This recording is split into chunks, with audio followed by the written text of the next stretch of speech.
అనగనగా ఒక ఊరుండేది. ఆ ఊరి పేరు రామేశ్వరం. రామేశ్వరంలో ధర్మయ్య అనే వ్యక్తి ఉండేవాడు. అతడికి ఒక చిన్న హోటల్ ఉండేది.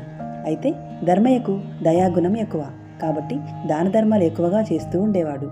తన హోటల్కి వచ్చిన వారి దగ్గర ఎప్పుడైనా డబ్బులు లేకపోయినా కూడా వారికి భోజనం పెట్టి మరీ పంపించేవాడు.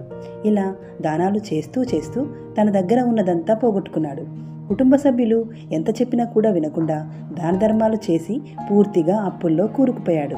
అయితే ఒకరోజు ధర్మయ్య గురువుగారైన రాఘవయ్య గారు ధర్మయ్యను కలుస్తాడు. అప్పుడు పరిస్థితి అంతా రాఘవయ్య గారికి అర్థమయ్యి ధర్మయ్యతో ఇలా చెప్తాడు. దానం చేయడం మంచి విషయమే, కానీ భావోద్వేగాల్లో పడి కాదు. నువ్వు అదే తప్పు చేశావు. ఆలోచించకుండా డబ్బు ఖర్చు పెట్టావు. అందుకే ఇలా సమస్యల్లో పడిపోయావు. అయినా ఇతరులకు సాయం డబ్బుతో మాత్రమే చేయక్కర్లేదు. వేరే విధానాలు కూడా ఉన్నాయి.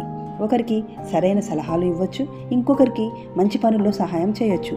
లేక మనం చేసిన తప్పులు ఇతరులు చేయకుండా అడ్డుకొని కూడా మంచి పని చేయొచ్చు అని రాఘవయ్య వివరంగా చెప్పడంతో ధర్మయ్యకు అర్థమవుతుంది. అప్పటి నుండి ధర్మయ్య మారిపోయి మళ్ళీ కష్టపడి పనిచేసి అప్పులన్నింటినీ తీర్చేసి వేరే వ్యాపారం చేసుకుంటూ తనకు మాలిన ధర్మం చేయకూడదు, ఏది చేసినా కూడా పరిమితికి మించి చేయకూడదని నిర్ణయించుకుంటాడు. మీకు ఈ వీడియో నచ్చితే please like, share and subscribe my Iguru YouTube channel.